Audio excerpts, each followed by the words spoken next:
Ya, vamos a ver entonces filosofía en Latinoamérica y el Perú. Bueno, en el tema de filosofía en Latinoamérica y el Perú, básicamente hay dos problemas, ¿no? Todo se reduce a dos problemas. Primero es el asunto de cuándo se ha originado la filosofía, ¿no? ¿Cuándo se ha originado la filosofía? Y el segundo problema es si la filosofía que hay en Latinoamérica es original o simplemente es una copia, ¿no? Es algo inauténtico.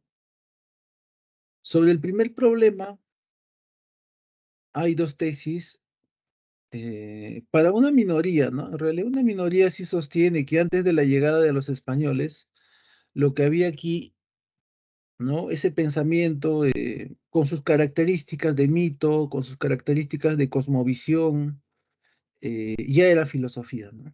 Ya era filosofía. Ya, pero la gran mayoría sostiene que la filosofía ha empezado después de la llegada de los españoles, o si se quiere, con la llegada de los españoles. Con ellos llega un conjunto de órdenes religiosas, ¿no? Los dominicos, los franciscanos, los jesuitas, ¿no? Y otras más. De ellas, naturalmente, la más fuerte hasta el día de hoy es la orden de los jesuitas, que tienen, aparte, la mejor organización, ¿no? Que está compuesta no solo por religiosos, sino también por laicos. Y entre sus miembros, religiosos o no, hay hombres de ciencia, o por ahí también han aparecido gente que hacía filosofía, ¿no? Ya si se quiere, la avanzada, pues, de la Iglesia Católica. Ya, en manos de ellos va a estar cuando llegan los españoles el asunto de la educación. Básicamente ellos hacían escuelas y hacían universidades y dirigían qué cosas se había que enseñar, ¿no? Entonces, para esta gran mayoría, la filosofía empieza con la llegada de los españoles o después de la llegada de los españoles, ¿no? Con ellos llega el pensamiento escolástico a toda Latinoamérica, ¿no? A toda Latinoamérica. Ahora, sobre el segundo problema es si la filosofía es original o si no lo es. Bueno, ahí también hay dos tesis, dos posiciones. Según la primera posición, aquí sí existe una filosofía original propia que parte de reflexionar sobre la propia realidad latinoamericana, ¿no? Em, y está la segunda posición, ¿no? Que no existe una filosofía original, entonces básicamente lo que hacemos es un tanto que imitar, ¿no? Lo que piensa el europeo. Aquí simplemente hacemos eco de ese pensamiento. Ahora, entonces, vamos a ver el problema del origen. En el caso del problema del origen, en el caso del problema del origen, ya hemos dicho que hay dos posiciones. Para una minoría, la filosofía empieza antes de la llegada de los españoles. Para ellos, las culturas precolombinas, su pensamiento era de índole filosófica. Pero para la gran mayoría, la filosofía empieza con la llegada de los españoles, con la conquista, con la conquista. Según esta posición, lo que habría más bien antes de la llegada de los españoles es más bien es lo que se llama prefilosofía, ¿no? Prefilosofía, ¿ya? Prefilosofía. Ahora, en esta prefilosofía hay una visión del universo, hay una cosmovisión del universo, una cosmovisión basada en mitos. Claro, explican la realidad, el origen del universo en función de mitos. Pero también aparte de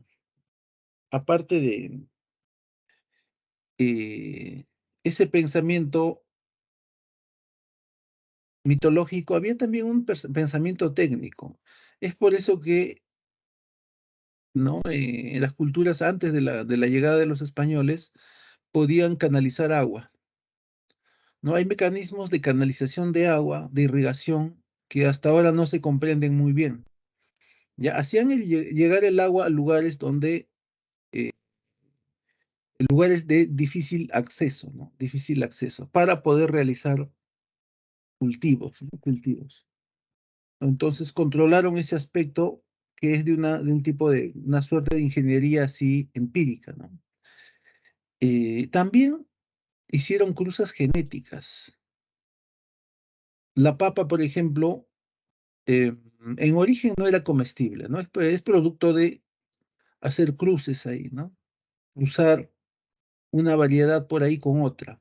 ¿Ya? Y eso, bueno, ha hecho que poco a poco la papa sea comestible y además que exista una gran variedad de ese tubérculo, ¿no? Bueno, el maíz también tiene una gran variedad, pues.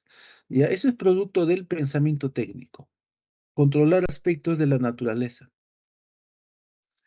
Ahora, entonces, eso es prefilosofía, ¿no? Y ya con la llegada de los españoles propiamente, recién podemos hablar de filosofía. Llegan las órdenes religiosas y básicamente se busca comprender cómo es el nuevo mundo, ¿no? De la mano por ahí de la escolástica, de la mano del asunto de la razón. Y como dijimos, bueno, los jesuitas estaban encargados de aquello, ¿no? Son ellos los que van a promover un tanto la educación, la enseñanza de la filosofía, la teología, el pensamiento de Santo Tomás y de Aristóteles. ¿Ya? Ellos van a fundar la Universidad de San Marcos, bueno, por gestión de ellos, ¿no? Ellos estaban encargados, bueno, aunque en algún momento de la historia los van a expulsar de aquí. Ya, vamos a ver. En la escolástica que llega aquí es una escolástica muy conservadora, ¿no? Es una escolástica tan conservadora que la fe, la autoridad de la iglesia y la palabra revelada están encima de la razón, ¿no? No ocurría lo que normalmente ocurría con la escolástica que, ¿no? Que se desarrolla en Europa desde el siglo XII y se encarga del cultivo de la razón, de hacer escuelas, universidades, etcétera, ¿no? Eso de hacer escuelas, universidades, la educación, sí, pero en este caso la escolástica española era tan conservadora que la fe y la autoridad de la iglesia estaban encima de la razón y la ciencia. Entonces, si tú querías publicar un libro, debías pedir permiso a la iglesia. Pasaba con obras literarias, ¿no? Por ejemplo, el Lazarillo de Tormes no pasa la autorización y cae en el índice prohibido, ¿no? Eh, y se publica anónimamente en 3 lugares distintos. Un libro, por ejemplo, de ciencia de la época es Historia Natural y Moral de las Indias, ¿no? En Historia Natural y Moral de las Indias, de José de Acosta, se describen las riquezas del Nuevo Mundo, ¿no? Su flora, su fauna y también cómo era la vida social antes de la conquista, cómo vivían las culturas precolombinas. Claro, es un libro de ciencia de la época, ¿no? Bueno, este libro sí tiene el permiso y finalmente se publica, pues, ya se publica. Em, Problemas. ¿Qué problemas centrales hubo en el periodo escolástico? Eh, el gran asunto fue justificar la conquista.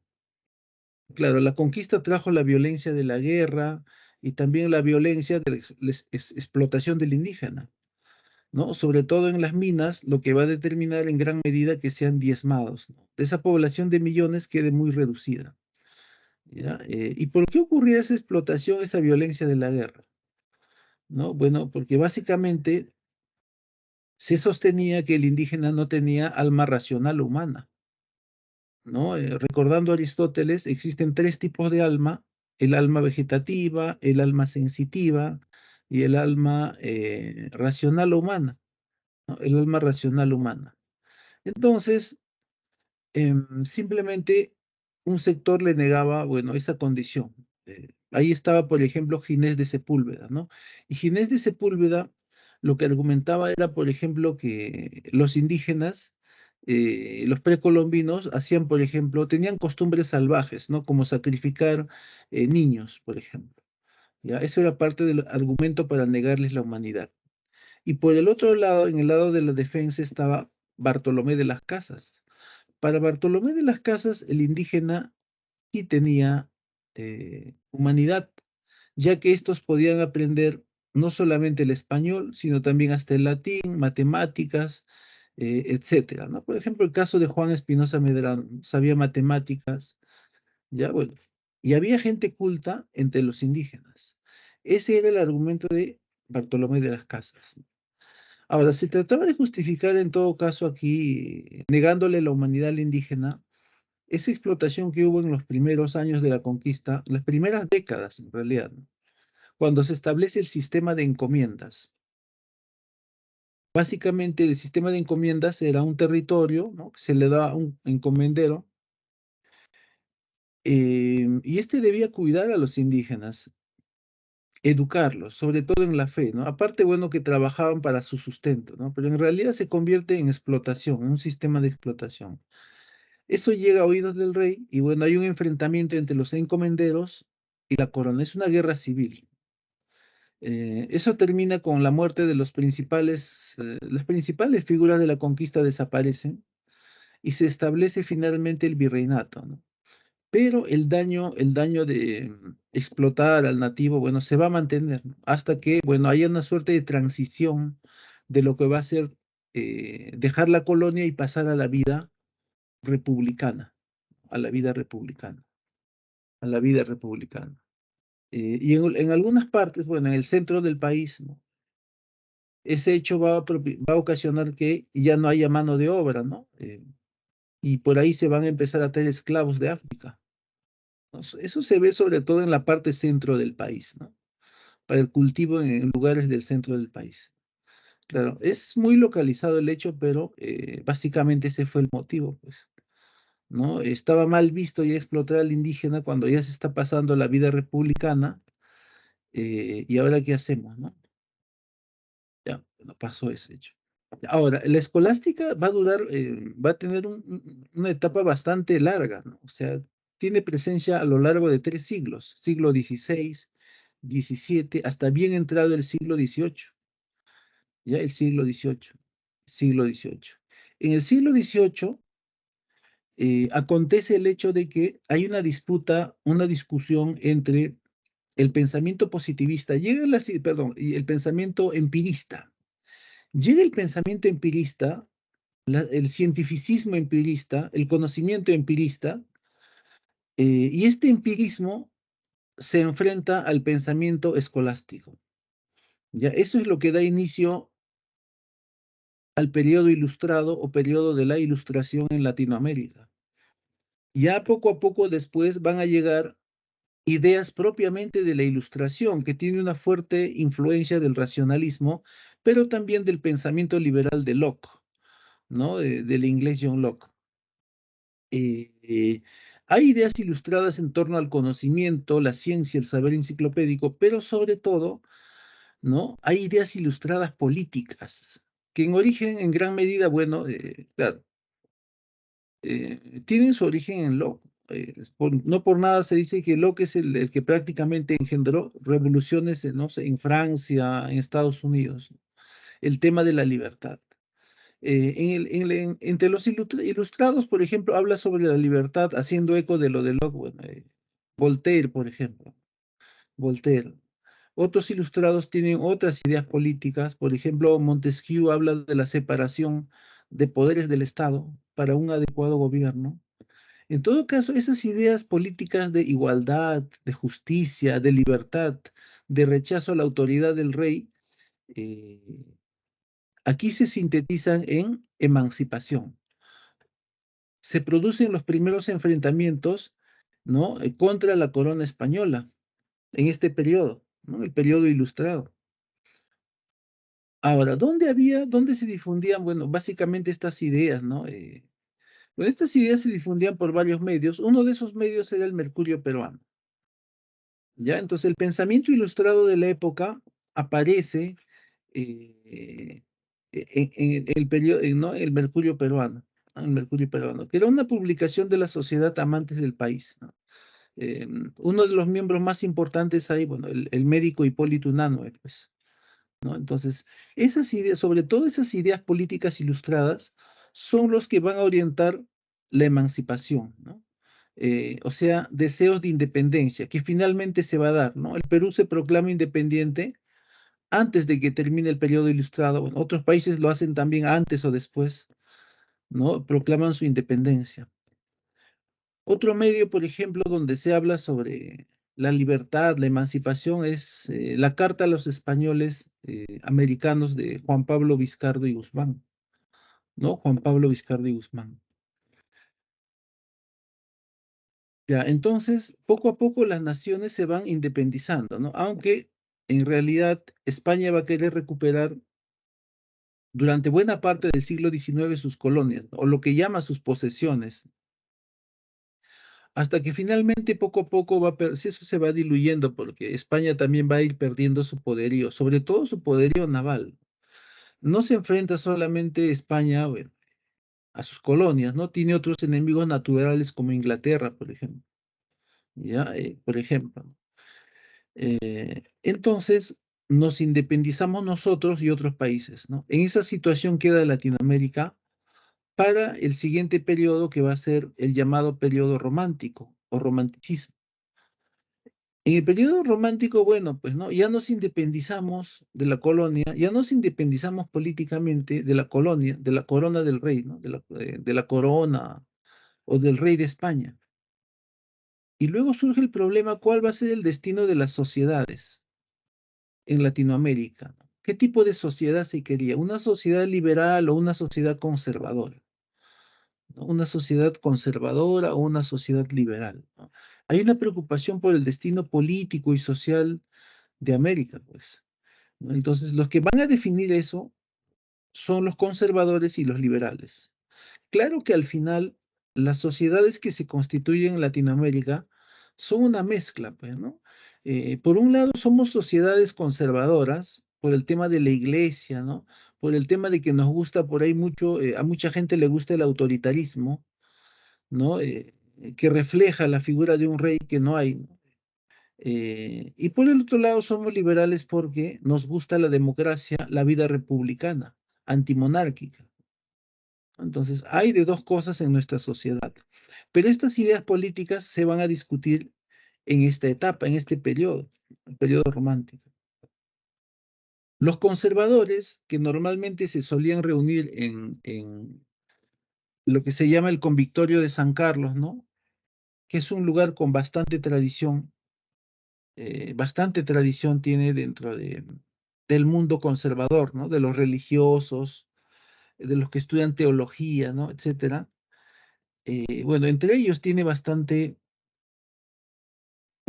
fama, bastante acogida. ¿Qué cosa proclaman los conservadores? Los conservadores proclaman básicamente la soberanía, la soberanía de la inteligencia, ¿no? La soberanía de la inteligencia. La soberanía de la inteligencia no es otra cosa que el poder político debe estar en manos de un pequeño grupo, de una pequeña oligarquía, o sea, de la clase alta, ¿no? Para los conservadores, solamente la clase alta está capacitada para gobernar el país. Por lo tanto, ellos son los llamados para gobernar. Tienen la mejor educación, por ejemplo. Dice. En cambio, por el lado de los liberales, ¿no? Ellos proclaman la soberanía popular o democracia, ¿no? Para ellos, simplemente el poder está asociado a cualquier clase social. Por lo tanto, los que van a gobernar el país, ¿no? Parlamentarios, el presidente, provienen de cualquier clase social, dice, ¿no? De todas las clases sociales. Eso no es un obstáculo propiamente. ¿Ya? Eso es lo que proclaman los libertades. Todos tienen la libertad de participar en la vida política. Ahora, símbolos del conservadurismo. Bueno, la figura del rey, el autoritarismo mismo del rey es una figura, y la iglesia, ¿no? La iglesia. Em, Muchos conservadores, cuando ya ha caído el último virrey, bueno, quieren que vuelva de nuevo un representante del rey. Y ese es el motivo por el que muchos se van a ir a España cuando eso no ocurre, ¿no? Cuando eso no ocurre. Entonces son tan conservadores que quieren que vuelva el rey, ¿no? A través de su representante, ¿no? Había en esa época mucho desorden, ¿no? En lugares alejados de las ciudades importantes, ¿no? Porque no se daban abasto para cuidar, pues. Y ese desorden se le achacaba precisamente a que en la colonia, bueno, ¿no? Ahora república, se rechazaba la autoridad del rey, ¿no? Por eso había desorden, decían los conservadores. Y había conservadores de todo tipo, pues. Los más conservadores querían que vuelva el rey. Los menos conservadores querían que haya un gobierno autoritario, ¿no? Un gobierno autoritario, ¿no? Incluso había conservadores, como es el caso de San Martín, ¿no? ¿No? El libertador que quería que venga a gobernar aquí, haga a la vez de presidente un noble traído desde Europa, ¿no? Traído desde Europa. Ya, bueno, eso arraiga en la mentalidad conservadora, aquello de que solo en la clase alta, en la nobleza, ahí están los capacitados para el buen gobierno. Bueno, ahí está. Y por el lado de, por el lado del, por el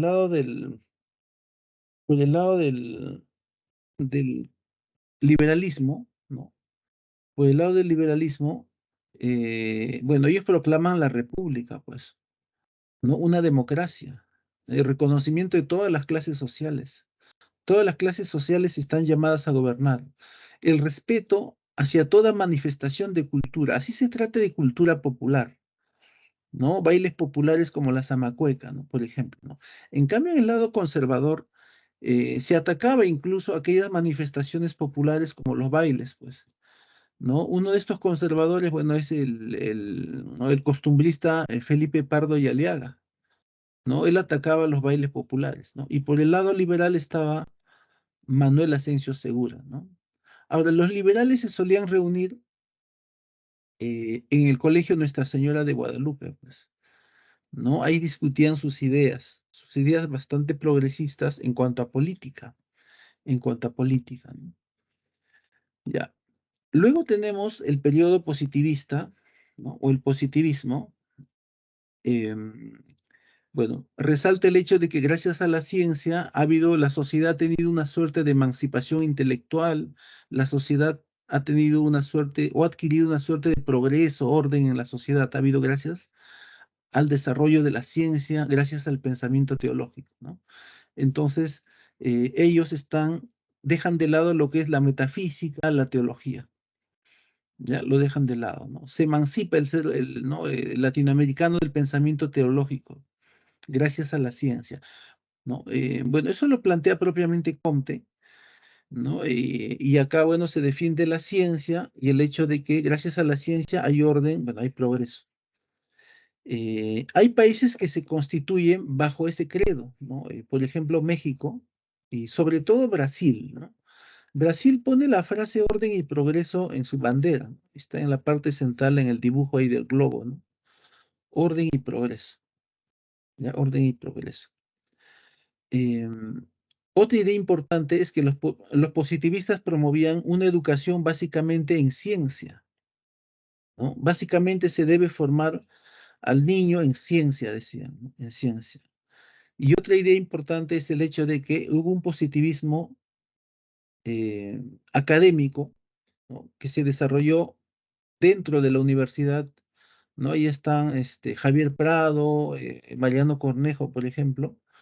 Y hay un positivismo que se desarrolla fuera de la universidad, ¿no? Fuera de la universidad, ¿no? No académico, Manuel González Prada. Ahora, Manuel González Prada no solo validaba la importancia de Comte, ¿no? Por ahí también mencionaba a Spencer. Spencer también es un pensamiento, bueno, positivista por ahí, pero sobre todo, él defendía Spencer una suerte de evolucionismo total, ¿no? Porque en evolución de lo que se habla es de la evolución de los seres vivos, ¿no? Y Spencer decía que no solamente evolucionan los seres vivos, sino también la sociedad y la cultura. ¿Ya? Tenía una visión más amplia Spencer, en lo que viene a llamarse, algunos lo llaman evolución total.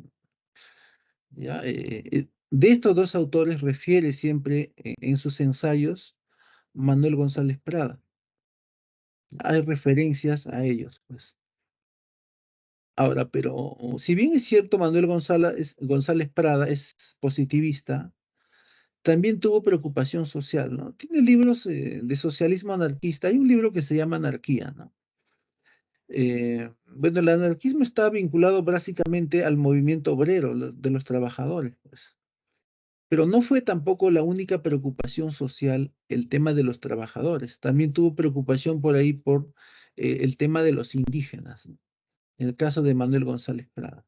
En realidad cuestionó varias cosas, la corrupción que había en el país, eh, eh, cuestionó inclusive el mismo idioma, ¿no? Castellano. Era bastante innovador, ¿ya? Innovador.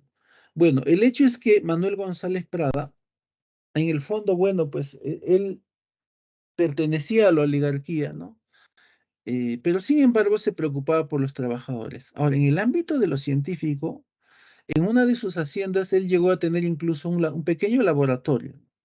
En ese laboratorio, bueno, un tanto por afición, ¿no? Eh, hacía prácticas con plantas, ¿no? Con plantas por ahí, ¿no? Ya con plantas. Bueno, aquí tenemos algunos iconos. En el caso de Bartolomé de las Casas, ¿no? Bartolomé de las Casas es el defensor de la humanidad del indígena, o sea que los indígenas tienen alma racional, ya que pueden aprender el castellano, el latín, matemáticas, la fe, etcétera, ¿no? Y por el otro lado, Ginés de Sepúlveda, ¿no? Para quien el indígena no tiene humanidad, ¿no? No tiene humanidad. Y esto básicamente por la idea de que el indígena tiene, bueno, el indígena, no solamente el indígena, ¿no? Las culturas precolombinas hay prácticas abominables, dice, como sacrificios no humanos, sacrificios de niños, dice, ¿no? Entonces no tienen alma racional, decía. ¿Ya? Bueno, Juan Pablo Vizcardi Guzmán, ¿no? El prócer de la independencia, el autor de Carta a los Españoles Americanos, que es un llamado a la libertad o a la emancipación de Latinoamérica. Toribio de Rodríguez de Mendoza, ¿ya? Es otro prócer, ¿no? De la emancipación, aunque muy poco aquí no se le ha mencionado, he encontrado barata. Está el caso de Benito Lazo, el pensador liberal, el pensador liberal. Bueno, Benito Lazo es uno de los más conocidos pensadores liberales, pues, defensor de la democracia, ¿no? ¿Ya? El tema de la democracia, de lo popular. Y está Bartolomé Herrera, ¿no? Que es un conservador, un pensador conservador. Por el otro lado, bueno, ahí está finalmente Manuel González Prada, ¿no? Manuel González Prada. ¿Ya? Manuel González Prada. El caso de Manuel González Prada, ya hemos dicho que es positivista no académico. Bueno, tenía tanto dinero que él tuvo profesores particulares, pues no estudié en una universidad, pero sí quería conocer, tener conocimientos de algo, por ejemplo, viajaba a Europa, ¿no? Y tenía un laboratorio, tenía propiedades, etcétera, ¿no? Se interesó por el tema de la ciencia, del positivismo, pero también por problemas sociales como el de los trabajadores o los indígenas. Ya tuvo un amplio espectro este Manuel González Prada. Ahora, como quinto periodo tenemos el espiritualismo, ¿no? Ya a comienzo del siglo XX, aunque el padre del pensamiento espiritualista es el francés Henri Bergson, ¿no? Henri Bergson o Henry Bergson, ¿no? Labial Ergson. Él plantea, bueno, el espiritualismo es una especie particular de vitalismo, ¿no? Pero el espiritualismo, ¿qué cosa defendía Henri Bergson? Em, el tema del elan vital. Al espíritu humano lo llama elan vital, Henri Bergson, que se puede traducir como fuerza vital humana, como fuerza vital humana. Ahora, pero esa vitalidad humana está unida a la razón, ¿no? O sea, es un vitalismo totalmente opuesto al de Nietzsche, pues en Nietzsche el vitalismo, la vitalidad del hombre, que se manifiesta en el arte, por ejemplo, está unida a lo irracional, a los instintos. Aquí no. Para Henri Bergson y antes que él, para Max Scheler, la vitalidad humana, el espíritu, está unido a la razón, ¿no? A la razón, a la razón. Es por eso, dicen ellos, no tanto Max Scheler como el caso de Henri Bergson, es que gracias a esa voluntad humana es que el ser humano es un ser enteramente moral, ¿no? sale a relucir enteramente el tema de la moral en primer plano, ¿no? Pero también el espíritu humano se manifiesta en el arte, en la vida política y en el mismo hecho de hacer ciencia o cualquier actividad humana. Ahí se ve la fuerza vital humana, ¿no? Su libertad creadora, ya se ve en todo absolutamente. Pero esto está unido a la razón, dice, ¿no? A la razón. ¿Ya? Y ese planteamiento viene desde Max Scheler, pues, ¿no? Max Scheler en Riverson y de ahí pasa a nosotros, ¿no? Entonces, valora el tema del espíritu y la libertad que emana de esa voluntad que tiene el ser humano. Ahora, en concreto, el espiritualismo surge al comienzo del siglo XX aquí por una abierta lucha contra el reduccionismo o dogmatismo positivista. Claro, si el del reduccionismo positivista decía hay que educar solo en ciencia, los espiritualistas van a decir que es necesario también una educación que tenga, que se enseñe moral, pues, moral, que se enseñe arte. Entonces, una educación completa es ciencias más humanidades, ¿no? Eso es lo que van a defender. Por ejemplo, ahí en el plano educativo sale a reducir el apellido, el nombre de Deusto, de Alejandro Deusto, ¿no? Preocupado un tanto por la educación que sea completa, ¿no? Como ocurre en los modelos de la currícula europea, pues. No hay un equilibrio en los planes de estudio europeos básicos, ¿no? En los que se enseña siempre hasta el día de hoy humanidades y ciencia, las dos cosas. No es que sea complementario, las dos coexisten a un mismo nivel, son necesarias, pues, ya son necesarias. Otro espiritualista conocido es Mariano Iberico, ¿no? Aunque curiosamente el primer libro de Mariano Iberico es un texto positivista, ¿no? Pero bueno, eso ya pasa de ser una curiosidad, ¿no? Si viniera un fragmento de ese texto, va a ser notoriamente positivista, ¿no? La pregunta sería por el texto ahí. Claro, si yo veo el texto, está valorando mucho la ciencia, es positivista, ¿no? Claro, si viene un texto, uno tiene claramente qué cosa hay que responder, ¿no? Pero casi todas las obras de Mariano Iberico son positivistas, perdón, espiritualistas, con excepción de ese primer texto, que era su tesis. ¿Ya? Entonces, Mariano Iberico es espiritualista. Ya también a comienzo del siglo XX, o ya bien entrado el siglo XX, salen a relucir una serie de problemas sociales, pues. ¿Qué problemas sociales? El problema más conocido, el problema del indígena, ¿no? El tema de la racialidad, el tema de que los indígenas no tenían tierra, muchos de ellos, ¿no? Estaban desarraigados, como aparecen en algunas novelas sociales, por ejemplo, de José María Arguedas, Los ríos profundos, ¿no? Hay indígenas desarraigados, no tienen terreno, no cultivan nada. Ya, ese es un problema social. Otro problema social, el problema de la posición de la mujer en la sociedad. Las mujeres a comienzos del siglo XX ni siquiera podían votar. Aunque ese problema social no es nuevo, pues el hecho del no reconocimiento a la mujer. Otro problema social, el problema de los trabajadores. Antes los trabajadores no tenían derechos, bueno, tampoco trabajaban 8 horas, ¿no? La jornada era más larga. Y como no tenían derechos, si tú te enfermabas, simplemente perdías el trabajo. No es que el empleador dijera, oye, te vamos a esperar, ¿no? Estos días que te vas a recuperar. ¿Ya? Simplemente buscaban a otro trabajador. Entonces, contra ese tipo de problemas es que aparece un pensamiento social, pues. Está, por ejemplo, bueno, en el siglo XIX, en Europa aparecen dos movimientos socialistas, el anarquismo y el marxismo.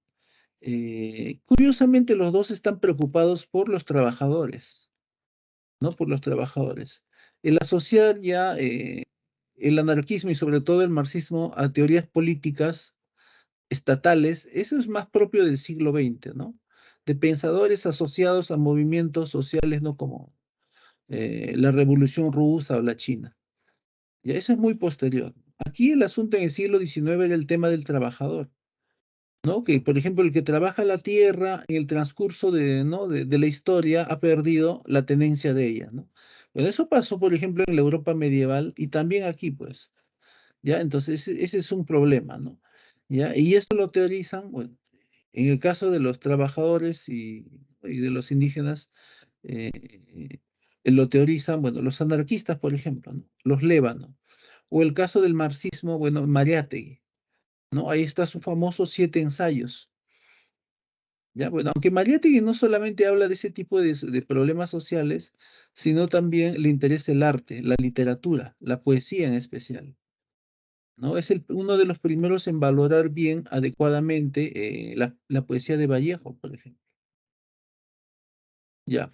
Luego también está el APRA histórico, ¿no? No el APRA, bueno, bueno, el APRA histórico ya desapareció, ¿no? El APRA de Raúl Aya de la Torre, ¿no? El APRA, bueno, APRA significa Alianza Popular Revolucionaria Americana, ¿no? Un pensamiento bastante muy afín a los socialismos del siglo XIX, bueno, a los socialismos que aparecieron aquí, ¿no? Pero eso ya es algo histórico, aunque también tienen una historia turbia por ahí, ¿no? En medio con muchos muertos en realidad, ¿no? Antes de que llegaran al poder, ¿no? Defendiendo a algunos terratenientes en el norte del país, ¿no? Y bueno, también cuando llegaron al poder, ¿no? Caso de la matanza de los penales, ¿no? Que nunca, simplemente que tenían el poder total sobre el poder judicial y no se investigó absolutamente nada, ¿no? Ahora, en la época del APRA, básicamente, cuando llegaron al poder, ¿no? Básicamente se dedicaron a enriquecerse, pues. ¿Ya? Mediante varios mecanismos que ya no vamos a hablar porque daría pues para hablar varias horas. Ya ese APRA ya no existe, pues. En la segunda mitad del siglo XX aparece un pensamiento de liberación en dos líneas, ¿no? En la primera línea es el pensamiento es ateo, si se quiere, de Salazar Bondi, ¿no? La filosofía de la liberación, ¿no? Y por la rama ¿no? Por la rama de la teología, por el rama ¿no? De lo no ateísmo, bueno, la teología de la liberación del padre Gustavo Gutiérrez. Yo tengo un esquemita aquí que lo voy a poner un par de minutos. A verlo. Ya, voy a ubicarlo ahorita. Está, bueno, es este de acá. Ya.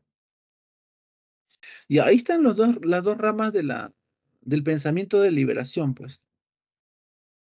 Por un lado está el pensamiento de Salazar Bondi. ¿De qué vamos a liberar? Primero de la dominación cultural, dice Salazar Bondi. Claro, la filosofía es un elemento cultural, ¿no? Básicamente nosotros pensamos como piensan los europeos. No hacemos nada original.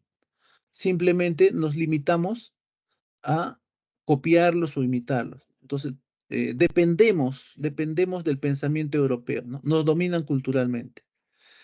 Y también habla de una dominación económica. En este caso, la dependencia es por las deudas. Pues nosotros tenemos deuda. Bueno, muchos países tienen deuda externa, ¿no? Le deben plata a los países, estos países ¿no? Que prestan dinero, capitalistas, Inglaterra, Alemania, Estados Unidos, ¿no? Por ejemplo.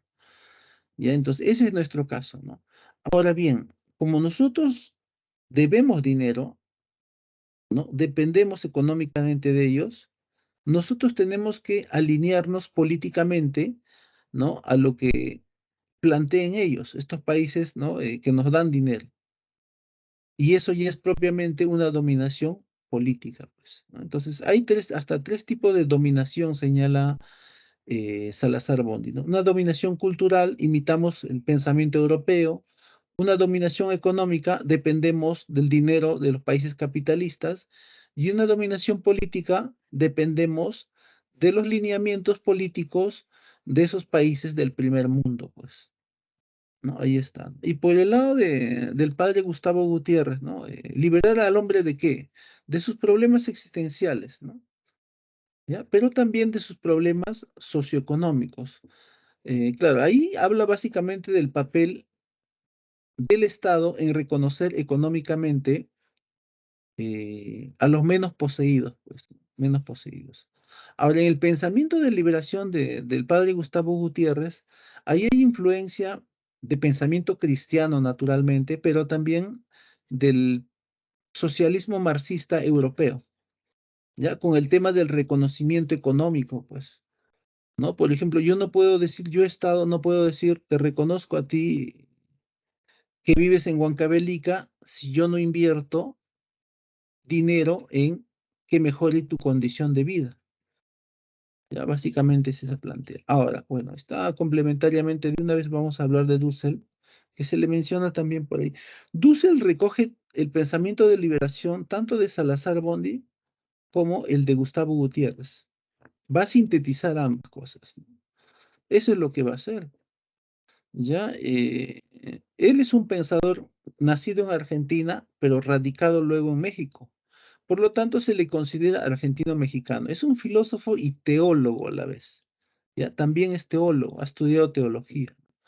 A partir de ese pensamiento de liberación, Dussel desarrolla una ética de la alteridad, ¿no? El yo debe ser reconocido por el otro, dice, el alter, ¿no?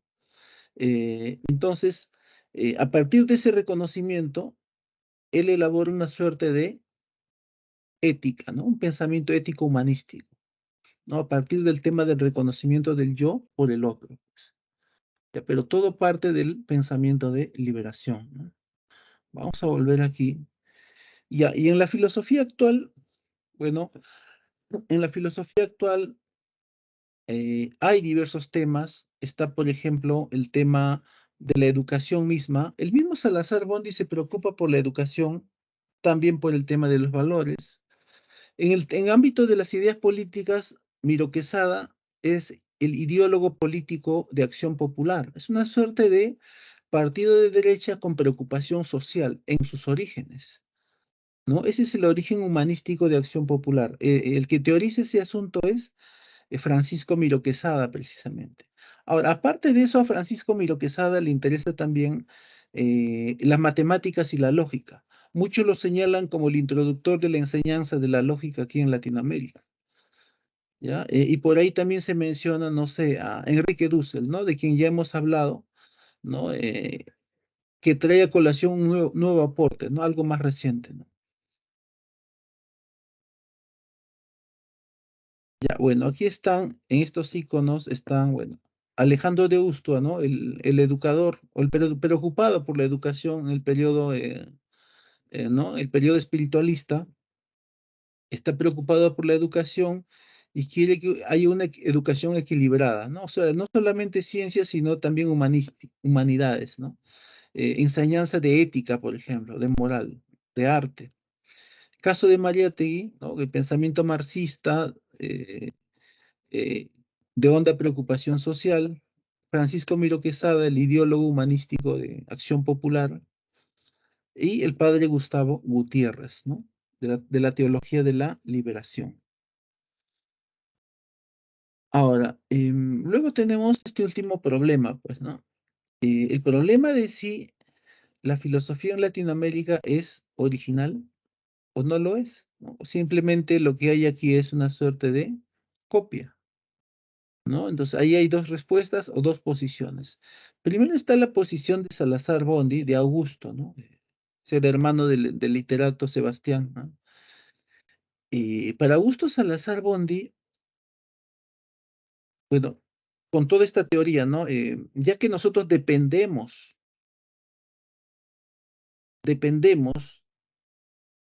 de lo europeo, nosotros simplemente, ¿no? No somos auténticos, pues. Bastante tiene que haber aquí, tiene que ver la concepción, ¿no? De Pablo Macera de que en el Perú básicamente lo que ocurre es, ¿no? Hubo una época de independencia hasta antes de la llegada de los españoles, ¿no? En el que hay un pensamiento original, auténtico, ¿no? Y luego hay una etapa de dependencia, ¿no? A partir de la llegada de los españoles, en el que se nos impone una cultura, una lengua, un modo de pensar, etcétera, ¿no? Ya, por ahí va el asunto de Salazar Bondi, ¿no? No hay un pensamiento original, nosotros imitamos, ¿no? Eso que imitamos no nos pertenece, pues es algo ajeno, ¿no? Alienus es ajeno. No tenemos una esencia propia, dice. Dependemos de lo de afuera, tanto culturalmente, económicamente y políticamente. En cambio, en el caso de Leopoldo Sea, del mexicano, bueno, para él sí hay una filosofía original, ¿no? Una filosofía auténtica.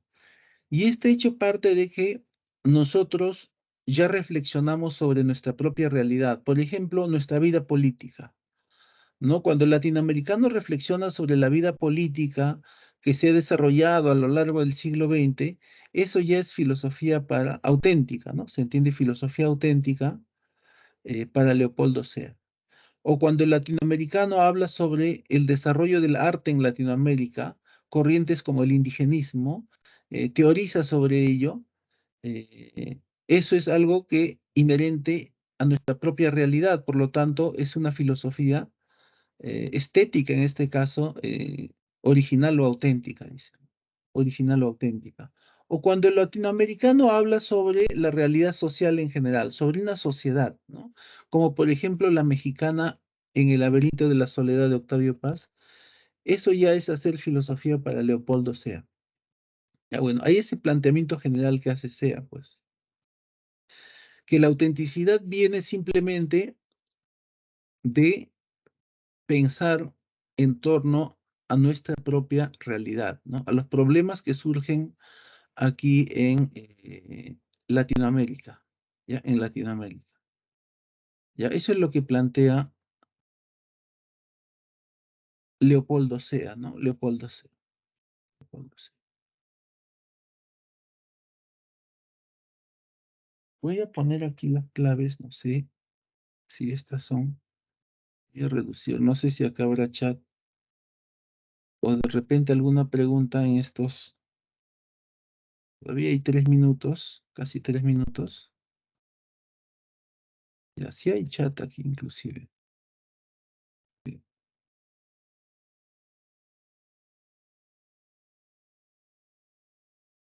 Ya, sí hay chat aquí. Bueno, alguna pregunta en todo caso, y hasta el chat pueden usar.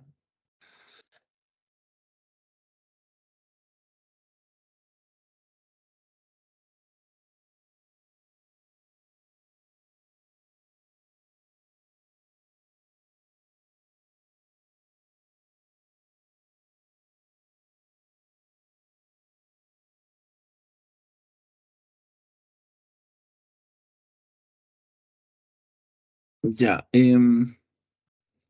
bueno, ahí está, en el barroco estaba desde hace, bueno, barroco significa exagerado, desmesurado, demasiado adornado, demasiado ornamentado, ¿no? Y bueno, hay varios términos. Es un tipo de estética que recarga mucho los adornos.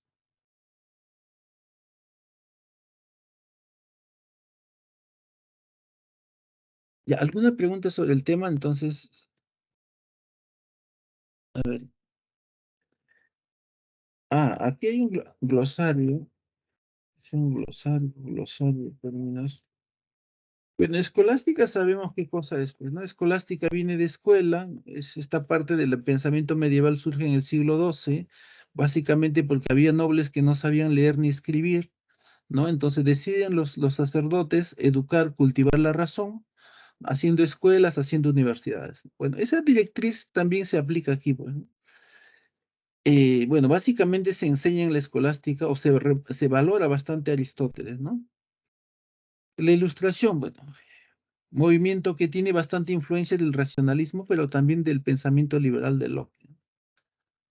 Ya, bueno, ahí está. El espiritualismo que se opone, ¿no? De alguna manera al reduccionismo materialista del positivismo, ¿no? Del positivismo, ¿no? O al materialismo en concreto del positivismo. Espíritu entendido como fuerza vital, ¿no? Aunque sí hay un trasfondo metafísico, no es lo relevante aquí, sino el sentido de que la fuerza vital humana es voluntad creadora, ¿no? El elan vital es voluntad creadora y se manifiesta libremente, ¿no? Le da libertad al ser humano en el arte, pero también en la vida moral. Y es una vitalidad, como ya hemos dicho, unida a la razón, pues. Dependencia y dominación, bueno, dos conceptos ligados al asunto de Salazar Bonde, ¿no? Somos una cultura que depende de lo de afuera. O sea, estamos dominados por el pensamiento de afuera, pues. Y no solamente por el pensamiento, sino también por el capital, por el dinero, y también a partir de eso hay una dominación política. Y alienación, ¿no? Bueno, simplemente no tener esencia, adoptar algo ajeno, algo que no nos pertenece. No nos pertenece.